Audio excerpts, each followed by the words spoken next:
श्री विष्णु मम हृदय में प्रेरणा करने वाले नाथ। पढ़ू महात्म कार्तिक का, रखो सिर पर हाथ। ओम नमो भगवते वासुदेवाय।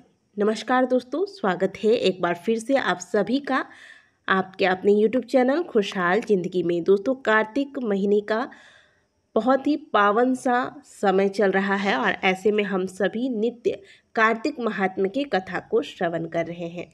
पिछले वीडियो में हमने कार्तिक महात्म्य के 18वें अध्याय को श्रवण किया। अब आज हम कथाक्रम को आगे बढ़ाएंगे।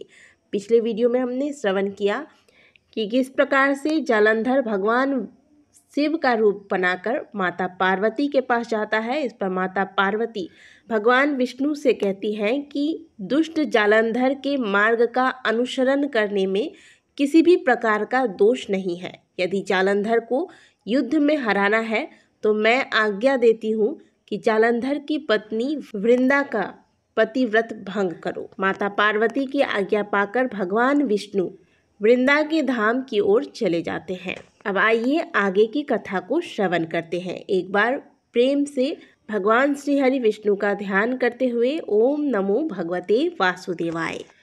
राजा पृथु ने पूछा, हे नारद जी, अब आप यह कहिए कि भगवान विष्णु ने वहां जाकर क्या किया और जालंधर की पत्नी का पतिव्रत किस प्रकार भ्रष्ट हुआ। नारद जी बोले, जालंधर के नगर में जाकर विष्णु जी ने उसकी पतिव्रता स्त्री वृंदा का पतिव्रत भंग करने का विचार किया। वे उनके नगर में उद्यान में जाकर ठहर गए और रात में उनको स्वप्न दिया। वह भगवान विष्णु की माया और विचित्र कार्य पद्धति थी कि उसकी माया द्वारा जब वृंदा ने रात में वह स्वप्न देखा कि उसके पति नग्न होकर सिर पर तेल लगाए महिष पर चढ़ा है, वह काले रंग के फूलों की माला पहने हुए है तथा उसके चारों ओर हिंसक जीव है, वह सिर मुड़ाए हुए है और अंधकार में दक्षिण दिशा की ओर जा रहा है। उसने नगर को अपने साथ समुद्र में डूबा हुआ इत्यादि बहुत से स्वप्न देखे। तत्काल ही वह स्वप्न का विचार करने लगी। इतने में उसने सूर्य देव को उदय होते हुए देखा तो सूर्य में उसे छिद्र दिखाई दिया तथा वह कांतिहीन था। इसे उसने अनिष्ट जाना और वह भयभीत हो रोती हुई छज्जे, अटारी और भूमि कहीं भी शांति को प्राप्त न हुई। फिर अपनी 2 सखियों के साथ उपवन में गई, वहाँ भी उसे शांति नहीं मिली। फिर वह जंगल में निकल गई। वहाँ उसने सिंह के समान 2 भयंकर राक्षसों को देखा, जिससे वह भयभीत होकर भागने लगी। उसी क्षण उसके समक्ष अपने शिष्यों सहित शांत मौनी तपस्वी वहाँ आ गया। भयभीत वृंदा उसके गले में अपना हाथ डालकर उससे रक्षा की याचना करने लगी। मुनि ने अपनी एक ही हुंकार से उस राक्षस को भगा दिया। वृंदा को आश्चर्य हुआ तथा वह भय से मुक्त हो मुनिनाथ को हाथ जोड़कर प्रणाम करने लगी। इसके बाद उसने अपने पति के संबंध में मुनि से कुशल क्षेम का प्रश्न किया। उसी समय 2 वानर मुनि के समक्ष आकर हाथ जोड़कर खड़े हो गए और ज्यों ही मुनि ने भ्रिकुटी संकेत किया त्यों ही वे उड़कर आकाश मार्ग में चले गए। फिर जालंधर का सिर और धड़ लिए मुनि के आगे आ गए। तब अपने पति को मृत हुआ जान वृंदा मूर्छित हो पृथ्वी पर गिर पड़ी और अनेक प्रकार के दारुण विलाप करने लगी। तत्पश्चात उसने उस मुनि से कहा, हे कृपानिधे, आप मेरे इस पति को जीवित कर दीजिए। पतिव्रता दैत्य पत्नी ऐसा कहकर दुखी श्वासों को छोड़कर मुनीश्वर के चरणों पर गिर पड़ी। तब मुनीश्वर ने कहा, यह शिवजी द्वारा युद्ध में मारा गया है, जीवित नहीं हो सकता, क्योंकि जिसे भगवान शिव मार देते हैं वह कभी जीवित नहीं हो पाता। परंतु शरणागत की रक्षा करना सनातन धर्म है, इसी कारण कृपा कर मैं इसे जिलाए देता हूँ।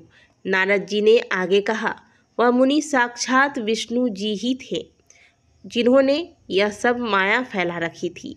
वह वृंदा के पति को जीवित करके अंतर्ध्यान हो गए। जालंधर ने उठकर वृंदा को आलिंगन किया और मुख चूमा। वृंदा भी पति को जीवित हुआ देखकर अत्यंत हर्षित हुई। अब तक हुई बातों को स्वप्न समझा। तत्पश्चात वृंदा सकाम हो बहुत दिनों तक अपने पति के साथ विहार करती रही।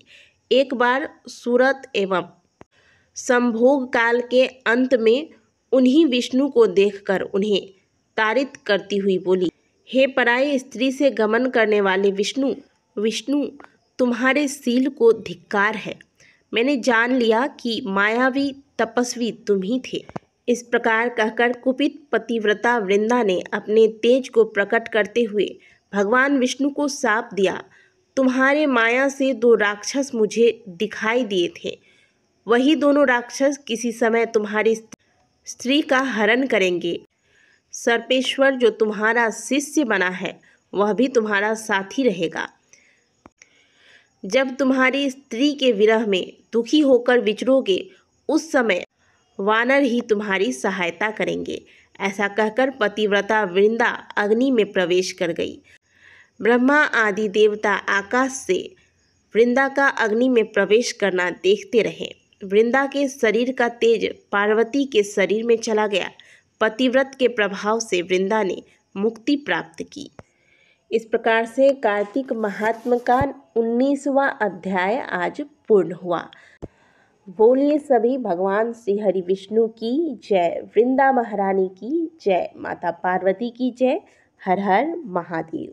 तो दोस्तों इस प्रकार से आज की वीडियो में हमने कार्तिक महात्म्य के 19वें अध्याय को श्रवण किया। अब आगे की कथा में हम किस प्रकार से वृंदा हरिप्रिया कहलाई, किस प्रकार से वृंदा तुलसी में परिवर्तित हुई, इस क्रम को सुनेंगे। आज की कथा यहीं पूर्ण हुई। कथा को श्रवण करने के बाद भगवान के नाम का जयकारा अवश्य लगाएं। मिलते हैं आपसे अगले वीडियो में।